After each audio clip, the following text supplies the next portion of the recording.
Jésus n'était pas faible. Le Seigneur n'était pas faible. Le Seigneur n'avait pas peur. Il était audacieux.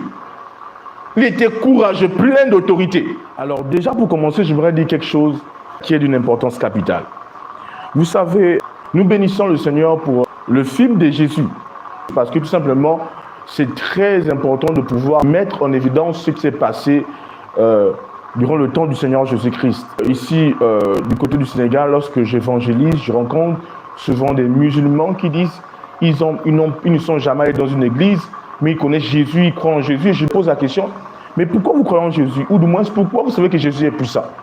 Parce que certains disent, oui, Jésus est puissant. Je leur demande, pourquoi vous dites que Jésus est puissant? Ils disent que Jésus est puissant parce qu'ils ont suivi le film de Jésus.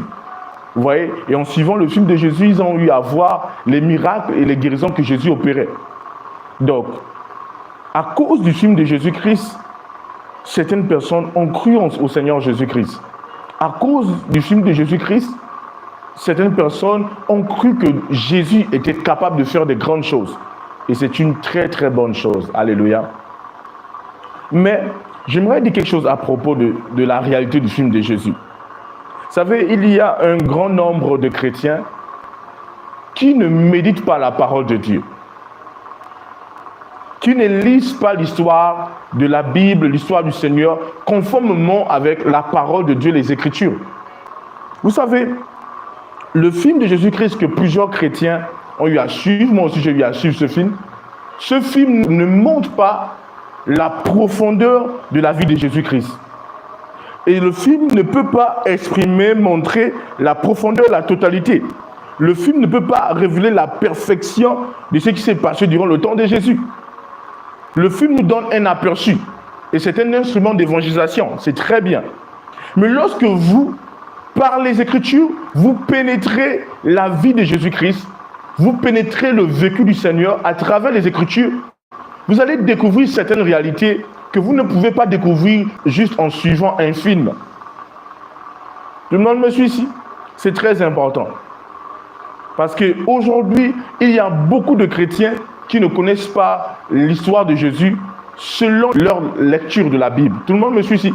Certains connaissent l'histoire de Jésus à cause d'un film de Jésus-Christ qu'ils ont eu à voir. Et comme je l'ai déjà dit, le film ne peut pas révéler la perfection, la profondeur de la vie de Jésus. Maintenant, lorsque vous allez méditer la parole de Dieu, vous allez vous rendre compte de quelque chose. Vous allez vous rendre compte que Jésus-Christ n'est pas cet homme ou cette tête faible que peut-être la passion du Christ a eu à présenter. Jésus-Christ n'est pas cet être faible que peut-être le film de Jésus-Christ a eu à présenter. Jésus-Christ n'est pas cet être faible que peut-être certaines personnes ont eu à enseigner.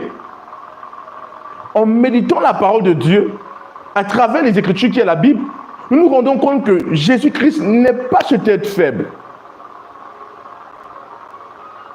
C'est très très important de le comprendre. Jésus n'est pas faible.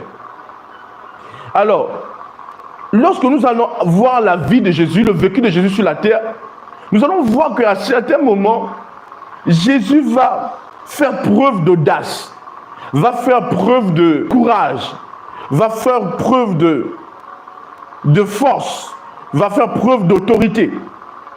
Et il y a un moment dans la phase de la crucifixion de Jésus où Jésus va venir face à Pilate. Et Pilate va demander à Jésus de parler et il va dire à Jésus, ne sais-tu pas que j'ai le pouvoir de te libérer, de te relâcher, comme le pouvoir de te condamner? Et Jésus va dire clairement à Pilate que tu n'as aucun pouvoir sur moi. Le seul pouvoir que tu as sur moi, ou du moins sur l'autorité que tu as, tu ne l'as pas juste obtenu comme ça. Cette autorité, c'est Dieu qui te l'a donnée. Et puis là, tu n'as pas de pouvoir sur ma vie. Et Jésus de dire que celui qui me livre à toi, celui qui commet un plus grand péché, une plus grande erreur. Alors vous allez voir beaucoup de phases comme ça. Même quand on va arrêter Jésus et que Pierre va prendre l'épée pour trancher l'oreille de Malchus, de ce soldat, de ce gars qui venait, dans la troupe qui venait pour arrêter le Seigneur Jésus. Nous allons voir comment Jésus va reprendre Pierre. Et il va dire à Pierre, Pierre, Ne penses-tu pas que je peux maintenant demander au Père 12 légions d'anges maintenant qui vont descendre pour combattre pour moi et intervenir? Jésus va faire comprendre à Pierre qui n'est pas faible. Quelqu'un me suit ici? Oui. Jésus-Christ va faire comprendre à Pierre qui n'est pas faible. Et durant toute la vie de Jésus, vous allez constater des parties comme ça. Vous allez voir que Jésus va faire preuve d'audace. Regardez, si Jésus était faible, Jésus arrive dans le temple et trouve des hommes en train de vendre. Jésus va prendre des fouets et commencer à fouetter ces personnes qui vendaient dans le temple. Et va casser leurs marchandises, va commencer à faire du désordre. Du désordre pour les hommes, l'ordre pour Dieu. Alléluia. Et les hommes vont dire, mais par quelle autorité il fait ces choses? Qui le donne le droit de pouvoir oser venir dans le temple et de briser des choses de cette manière? Tout le monde me suit ici? Oui. Jésus était audacieux. Jésus était plein d'autorité. Le Seigneur n'avait pas peur. Le Seigneur était un être sans peur. Jésus-Christ n'a pas été surpris de sa mort. Parce qu'on n'a pas en réalité arraché la vie de Jésus. On n'a pas en réalité tué Jésus. C'est vrai que parfois on dit, oh, ils ont tué Jésus. Non, Jésus a donné sa vie en sacrifice. Il a dit, Dieu m'a donné le pouvoir de donner ma vie et de la reprendre. Donc Jésus a donné sa vie. Il n'était pas dans une position de faiblesse.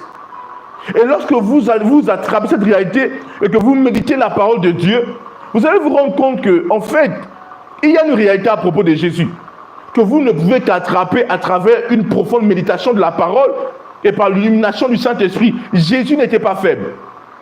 Jésus n'avait pas peur. Jésus était audacieux. Le Seigneur Jésus-Christ, il était audacieux. Il n'avait peur de personne. Parce qu'aucun homme, aucune force humaine n'était au-dessus de lui. Et il le savait. Mais comme il est venu comme un sacrifice, il devait opérer comme un sacrifice. C'est pourquoi il s'est offert. Il s'est sacrifié. Il n'a pas résisté. Souvenez-vous que durant la vie de Jésus, il y a eu des temps où on voulait crucifier Jésus, ou du moins on voulait tuer Jésus.